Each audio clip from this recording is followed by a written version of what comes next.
Assalamualaikum warahmatullahi wabarakatuh. Salam. Pemirsa Bincang Perubahan Channel dimanapun Anda berada.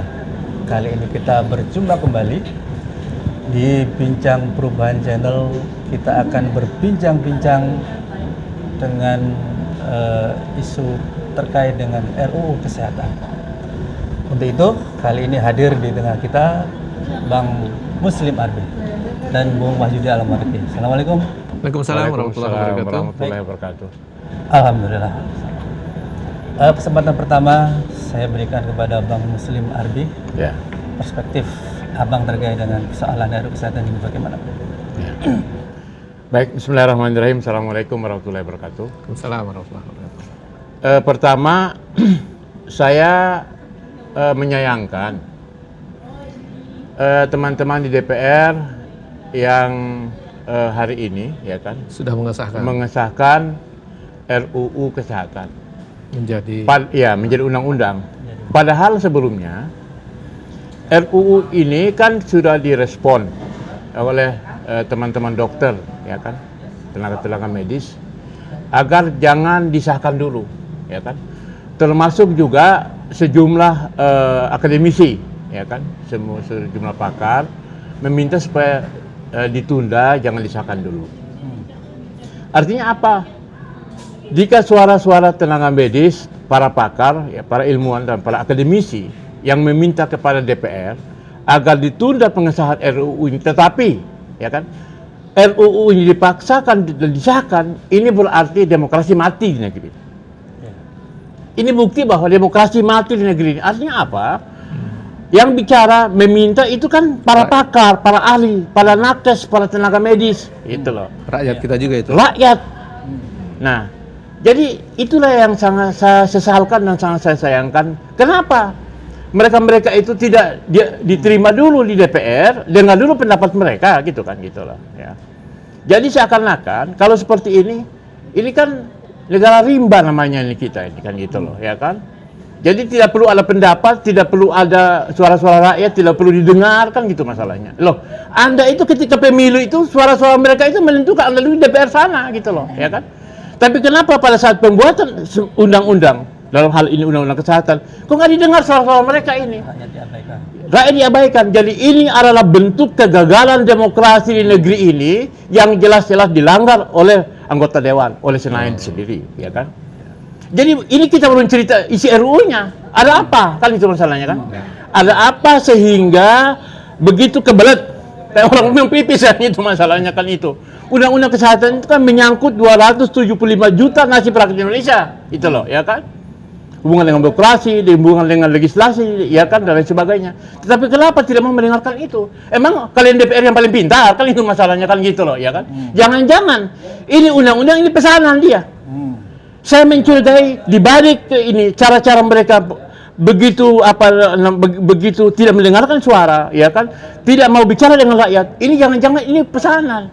Nah, oleh sebab itu sekali lagi saya minta secara pribadi, ya kan, dan kita semua agar supaya ini ditinjau kembali. Keberatan, ya kan, meskipun nantinya kita tahu di MK itu kan ahli iparnya, kan itu masalahnya, gitu, jadi ketua MK, kan itu masalahnya kan. Nah, tapi yang jelas bahwa ini adalah cacat prosedur, ya kan, cacat demokrasi, dan ini adalah melawan konstitusi. Itu. Ini membuktikan rakyat tidak berdaulat dalam persoalan proses pembuatan rancangan undang-undang ini sampai kepada pengesahan yang sangat terburu-buru, ya kan, dan mengabaikan suara-suara para akademisi, tenaga medis, dan suara rakyat sendiri, gitu loh. Nah, jadi ini adalah bukti kegagalan demokrasi kita di Indonesia ini di dalam menerima pendapat dan suara-suara rakyat. Saya kira itu dulu, ya. Ya. Jadi menarik. Jadi ada kesalahan prosedur, ya, dan ini dipaksakan. Sepertinya ada kekuatan besar di luar. Ada pesanan. Nah, terkait dengan itu, memaksakan kehendak, tidak mendengarkan suara rakyat. Ini menurut Bung Wahyudi bagaimana? Ya. Itu sebenarnya sudah tabiat dari rejim sekarang. Tabiat ya? Iya, kalau kita lihat teriaknya demokrasi, praktiknya autokrasi. Iya. Jadi jadi orang otoriter. Otoriter. Kan ini tidak beda jauh dengan undang-undang Omnibus Omnibus Law. Law, sama ya, betul. Omnibus Law itu undang-undang yang mewaspadai banyak undang-undang digabung jadi satu. Itu ditolak oleh berbagai kalangan, Ya. berbagai elemen, Ya. dari akademisi, Ya, buruh. guru besar, guru kecil, termasuk Ya. buruh, termasuk juga para ulama, Ya. termasuk emak-emak. Iya. Toh di demo berkali-kali lewat juga. Betul. Bahkan sudah uji material di Iya, MK, iya, tetap aja. tetap aja. Bahkan kan sebenarnya disuruh memperbaiki dalam 2 tahun, Iya. merevisi untuk disempurnakan 2 tahun. Malah yang keluar Perpu. Iya. Nah ini menunjukkan apa? Otoriter. Iya, betul. Jadi kalau dibilang demokrasi itu omong kosong. Ya, Jadi bullshit lah. mulutnya demokrasi, Iya, tapi kelakuannya. kelakuannya otoriter. Nah itulah yang sebenarnya terjadi di negeri ini. Itulah praktek demokrasi yang sesungguhnya di negeri ini, yang sebenarnya wajahnya wajah demokrasi, tapi kelakuannya dengan wataknya otoriter. Iya. Berarti benar ya kalau demokrasi itu identik dengan kapitalisme. Ya, jadi gini Nah, kan. jadi ini mengarah ke apa namanya kapitalisasi kesehatan ya. Ya, jadi gini kan. Demokrasi itu kan tidak identik dengan kapitalisme.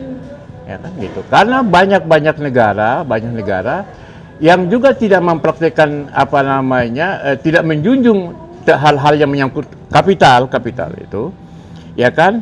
Itu mereka ingin supaya demokrasi tumbuh di negaranya, ya kan, di negara-negara yang artinya bahwa demokrasi itu tuh identik dengan kapitalisasi, gitu loh. Tapi hari ini, ya kan, kita palingnya Pancasila nih, ya kan, Pancasila 245, dan kemudian kita usung jargon demokrasi. Tetapi yang adalah kapitalisasi. Ini kan sebetulnya kapitalisasi dalam demokrasi seperti ini adalah melawan humanisasi. Ini loh, kemanusiaan. Nah, kenapa? Mestinya kan dari sisi teori demokrasi, suara rakyat didengar, kemudian diakomodir, kan gitu dia. Karena jelas saja, gini ya, DPR itu kan cuma 5 tahun. Iya. Setelah itu diganti. Sedangkan Anda bikin undang-undang yang kemudian itu cacat, itu loh, merusak. Itu kan selamanya kan itu sepanjang itu, ya itu loh. Kecuali di amandemen. Nah, kecuali di revisi atau di amandemen, ya kan. Tetapi pembuatan undang-undang yang kemudian kelihatannya tergopoh-gopoh, kebelet orang mau pipis itu, ya kan, gitu loh, ya kan. Nah, ini adalah cacat demokrasi. Jadi yang terjadi ini bukan demokrasi, momokrasi. Itu juga mungkin ada kaitannya dengan itu, Bang. Isu baru terkait dengan One Health. Iya. Jadi sistem kesehatan dunia satu. Gitu. Iya. Nah ini juga saya lihat juga itu yang ada aturan-aturan yang di berbagai negara yang tidak menguntungkan globalisasi di bidang kesehatan diubah, muncullah termasuk di Indonesia undang-undang kesehatan ini. Nampaknya inilah yang dipaksakan sehingga tidak lagi mendengar rakyat, mendengar. Padahal saya baru saja tuh berdiskusi dengan teman-teman IDI beberapa kali waktu dengan ILF, Islamic Lawyer Forum di LBH itu. Memang mereka melihat bahwa memang bukan hanya sekedar tidak menampung aspirasi, tapi sama sekali tidak menggubris dan melupakannya. Bahkan undang-undang ini justru sangat membahayakan rakyat, bahkan merugikan negara. Karena ujungnya nanti sistem liberalisasi kesehatan dan ujungnya adalah bisnis global. Betul. Nah kalau sudah begitu yang dirugikan pasti rakyat. Termasuk tenaga-tenaga medis. Itu nanti orang mengambil dari luar, alat-alat dipaksakan dan seterusnya, dijualan di sini. Jadi negara ini hanya jadi ajang untuk marketing. Betul. Nah, jadi ajang market. Nah, ya jadi memang ya Ustadz ya, saya melihat bahwa ini contoh masalah COVID kemarin. Nah, itu COVID itu ada kita baca atau saya pernah memimpin demo di KPK untuk mengusut dana 1.700 triliun, ya kan, yang dianggarkan oleh APBN, tetapi tidak boleh diusut kalau terjadi penyimpangan, ya kan, diadili atau diaudit. Nah, ini kan berarti penyalahgunaan anggaran yang sampai hari ini itu saya kan mendemo di KPK itu kan. Bahkan memimpin demo di Kementerian Kesehatan menyangkut masalah COVID. Nah, saya menduga ini ada koneksi kita dengan persoalan COVID kemarin itu, bahwa ini adalah bisnis global, ya kan, oleh para kapitalis global, ya kan, ini adalah bentuk kolonisasi baru, ya kan, new colonialism, ya kan, dalam masalah kapital dan market. Nah, kita ini kan marketnya besar nih, kan gitu loh. 270-an juta. Nah, 270-an juta gitu kan. Nah, jadi saya khawatir bahwa kepentingan global bermain di sini, ya kan, dalam bisnis kesehatan ini, kemudian dilegalkan dengan undang-undang yang ya bisa juga ini pesanan dibayar, ini undang-undang ini sama seperti Omnibus Law. Itu loh. Jadi baik Omnibus Law maupun sekarang UU Kesehatan, bahkan sebelumnya itu adalah undang-undang Minerba, ya kan, dan lain sebagainya, undang-undang itu, ya, itu juga tidak terlepas dari kepentingan pebisnis besar, bisnis global. Nah ini kan akhirnya negara kita ini tidak berdaulat, kita menjadi kacung, gitu loh. Pemerintah rejim kita menjadi anak dan boneka, gitu loh. Nah ini yang sebetulnya kita tidak lakukan. Terus kalau begitu tiap pemilu, sementara kan pemilu ini bulan Februari depan, kita milih. Jangan-jangan kita pilih itu nanti boneka baru kan itu. Jadi kalau kita lihat kan sebenarnya bukan hanya masalah undang-undang ini yang bermasalah. Saya lihat ini berarti undang-undang ini juga tidak inherent dengan konstitusi. Betul, nggak nyambung dia. Iya, nggak nyambung. Apalagi sebenarnya tugas negara melindungi, pertama, kedua mencerdaskan, ya kan, kemudian mensejahterakan. Iya, betul. Nah, bagaimana bisa sejahtera kalau rakyatnya sakit-sakitan, kesehatannya nggak diurus? Giliran rakyat sakit harus bayar kan itu. Nah itu. Jadi negara melepas tanggung jawab dan urusan kesehatan dibebankan kepada rakyat. Padahal rakyat sudah bayar pajak, hampir setiap kita keluar tuh bayar pajak. Ini pajak semua ini kan. Pajak semua. Kopi, pisang goreng, ini kita duduk sini juga bayar pajak. Lampu ini punya pajak semua ini kan itu masalahnya. Setiap bayar gitu. pasti ada PPN-nya kan. Nah, itu berarti memang kita sudah diperas dengan pajak. Kemudian urusan kesehatan kita disuruh menanggung sendiri. Artinya lu mau hidup, lu cari sendiri, lu mati sendiri gitu loh. Negara nggak ada urusan. Terus kita ngapain kita bernegara kalau gitunya? Nah, itu dia. Itu. Jadi negara ditekan oleh isu kapitalisme global. Iya, kapitalisme global. Nanti dia bilang neo-imperialisme global. Iya, betul itu. Termasuk di bidang kesehatan. Jadi dengan demikian kapitalisme global ini bermain di sini sehingga akhirnya ya itu tadi demokrasi itu kita hanya menjadi pencitraan belaka gitu loh, ya kan. Kita klaim negara demokrasi tapi pada prakteknya itu adalah melawan demokrasi. Kita penguasa baik istana maupun DPR itu otoriter kan gitu. Ini sama aja nih kan. Kan bikin undang-undang itu kan DPR sama presiden kan gitu loh. Ya, DPR mengajukan konsep. Bahkan saya dengar dulu itu Omnibus Law itu katanya itu tidak melalui rapat di DPR untuk pengajuan konsep itu, nggak ada naskah akademiknya gitu loh. Itu Omnibus Law. Ini kan berarti pesanan kan gitu ya. Nah, saya khawatir ini juga sama. Undang-undang yang hari ini disahkan gitu loh. Jadi saya berpikir ini kan sama saja dengan memancing rakyat melawan namanya itu gitu loh, ya kan? Iya kan, bagaimana? Kira-kira nasib undang-undang yang hari ini disahkan dilawan? Ya saya kira pasti kalau dokter-dokter nanti besok ada sekarang kemarin sudah demo kemarin juga tadi ini juga demo akan demo terus. Jadi ini berarti memancing rakyat tiap hari kerjanya demo kan itu masalahnya kan gitu untuk menolak ini. Itu. Jadi justru menghabiskan energi rakyat bukan untuk meningkatkan kesejahteraan. Betul. Justru menurut saya ini mengadu domba. Betul. Memecah belah rakyat. Jadi ini yang harusnya rakyat punya modal sosial, kompak, guyup, berpartisipasi dalam pembangunan, justru malah dipecah-pecah, diadu domba. Termasuk di antara organisasi kesehatan juga, profesi kesehatan tuh. Jadi ada ID versi apa, nanti ada. Seperti alumni aja, alumni kampus kan. Misalnya kalau alumni kampus, ada yang pro dan ada yang anti. Ini kan adu domba namanya kan gitu loh, ya kan. Seperti partai-partai politik juga sama itu. Yang partai ikut istana atau itu rakyat kan itu masalahnya kan gitu loh. Gitu. Dan masalahnya musyawarah. Ini kan musyawarah, rakyat dengar pendapatnya. Tetapi ketika rakyat berbicara, berteriak, dia nggak digubris sama dia tetap jalan terus. Nah, itu kan itu adalah otoritarianisme, ya kan, mau menang sendiri, penguasa nggak mau dengar rakyat. Nah, itu masalahnya. Sudah otoriter, kalau ada orang yang mengkritisi, menasihati, tangkap, dituding radikal. Ya, radikal dulu. Nah, teroris. Kalau kirim dia 88. Jadi ini sangat kejam. Iya, kejam itu. Luar biasa. Itu loh, jadi itu Mas. Bicara kesehatan sampai ke sana ya. Iya. Karena ini kan di satu sistem terkait, ya satu sama lain dia terkait kan gitu loh, ya kan. Demokrasi itu kan terkait dengan undang-undang, kemudian pelaksanaan undang-undang, kemudian mengawal undang-undang sendiri, ya kan gitu. Itu kan harus terjadi check and balances kan gitu masalahnya kan gitu loh. Bagaimana kita bisa ngecek? Kita nggak dibukain pintu, bagaimana coba? Itu masalahnya kan. Itu. Ada peluang untuk challenge undang-undang ini ke MK? Ya, cuman memang saya pesimis gitu. Karena bagaimanapun MK itu lahir dari rakyat ketika reformasi 98. Hari ini di beberapa kasus, bahkan kasus-kasus yang substansial dan strategis seperti misalnya Omnibus Law, masalah buruh, kemudian presidensial threshold 20%, itu nggak didengar suaranya. Itu loh. Jadi saya bilang kalau misalnya nanti, meskipun persoalan hari ini pengusahaan undang-undang kesehatan ini akan dibawa ke MK, MK juga ya kesulitan juga, belum tentu diakomodir. Ya, gugatan misalnya judicial review di MK itu sendiri. Gitu. Buktinya itu Omnibus Law kan? MK sudah bilang, ya kan? Dikasih waktu 2 tahun perbaiki kagak, ya kan, itu undang-undang malah jadikan perpu, itu diberlakukan itu loh. Itu apa namanya itu, itu loh. Saya pikir ini rakyat mesti paham ya bahwa konstelasi bahwa rejim ini otoriter.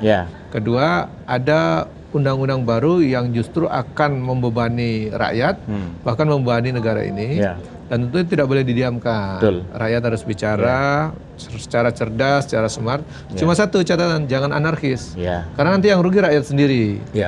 Jadi kalau menurut saya tetap harus bersuara, bikin kesadaran baru bahwa memang kesehatan juga dibikin globalisasi begitu. Jadi ujungnya sebenarnya negara berlepas diri dari tanggung jawab untuk urusan kesehatan, kesehatan dibebankan kepada rakyat, dan sistemnya diatur secara global. Dan justru menjadikan rakyat negeri ini hanya jadi objek. Untuk hanya pasar, hanya menjadi pasar, hanya menjadi market saja kan itu. Saya pikir itu ya. Ada nggak, Bung Wahyudi, pengalaman sejarah gemilang Islam yang lalu kemudian dalam rangka menangani kesehatan itu gimana? Kalau kita lihat dalam catatan sejarah itu, kita bisa lihat berbagai catatan sejarah di masa khilafah lah. Ini kan kalau kita bicara khilafah langsung dibilang wah ini radikal. Radikal. Padahal kan dalam sejarah itu kan kita harus melihat semua. Mau sejarah Romawi, mau sejarah Yunani, mau sejarah khilafah, harusnya kita objektif. Dalam sejarah khilafah itu kesehatan itu menjadi urusan negara. Di zaman Nabi juga kesehatan urusan negara. Nabi itu pernah diberikan dokter, tabib kalau dulu itu. Tapi kalau sekarang dokter lah. Itu sebenarnya ada hadiah untuk Nabi untuk menjaga kesehatan, ngurusnya. Tapi Nabi lepas diserahkan untuk umat. Seluruh umat boleh dilayani. Sehingga memang dari situ dasar bahwa kesehatan itu harus dilayani oleh negara. Jadi negara bagaimana melayani, maka semua fasilitas, infrastruktur maupun suprastrukturnya termasuk SDM-nya harus disiapkan negara. Karena rakyat sudah menyerahkan kewenangannya kepada negara. Nah, kalau di zaman kekhilafan kita kan pernah baca sejarah-sejarah itu bagaimana rumah sakit itu orang datang ke situ bilang sehat. Kenapa? Suasananya enak, suasananya nyaman, seperti hotel, seperti orang hanya berwisata. Kemudian dokter-dokternya, pegawainya ramah-ramah. Itu berbeda dengan sekarang. Orang masuk rumah sakit, dia bukan tambah sehat, tambah sakit. Ngelihat rumah sakit dan ngeri. Rumah sakitnya sudah ngeri, lihat tagihannya juga bisa ngeri. Apalagi aturan mau hidup mati dia. Itulah sistem kapitalisme global ini. Jadi dia betul. Iya, deposit betul itu. Nah, jadi itu tadi saya tambahkan sedikit bahwa dengan cara-cara seperti itu kan jelas-jelas bertentangan dengan fundament kita sebagai negara, ya kan?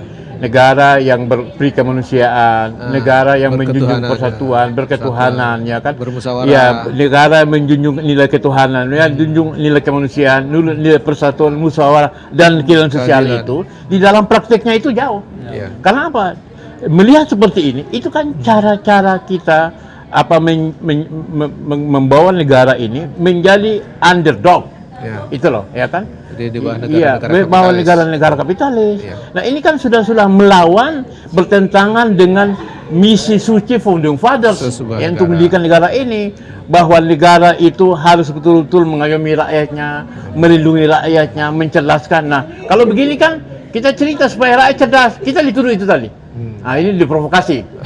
Padahal ini kan kita ingin mengedukasi rakyat supaya rakyat tahu akan hak-haknya dia, kewajiban dia, gitu kan, kewajiban bayar pajak. Tetapi hak berdapat dari pajak itu malah dikorup. Oleh terakhir itu kan kasus 349 triliun itu kan gitu loh. Dan tidak jelas sampai sekarang. Tidak jelas sampai hari ini. Padahal waktu enggak usah yang sampai 39. Kalau hari ini tanya Harun Masiku di mana, masih belum. Nah, ya, itu saja. Itu kan urusan dengan salah satu partai kan itu masalahnya.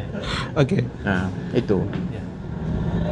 Baik, sangat menarik. Tapi Yeah. karena waktu juga kita harus akhiri diskusi kita kali ini. Terima kasih Bung Muslim, Ya. Arbi. Ya. Terima kasih Bung Wahyudi. Ya. Pemirsa, rakyat Indonesia hari ini akan menyiapkan diri untuk Ya. dana yang lebih besar dalam pengobatan kesehatan diri dan keluarga. Karena setelah disahkannya undang-undang ini,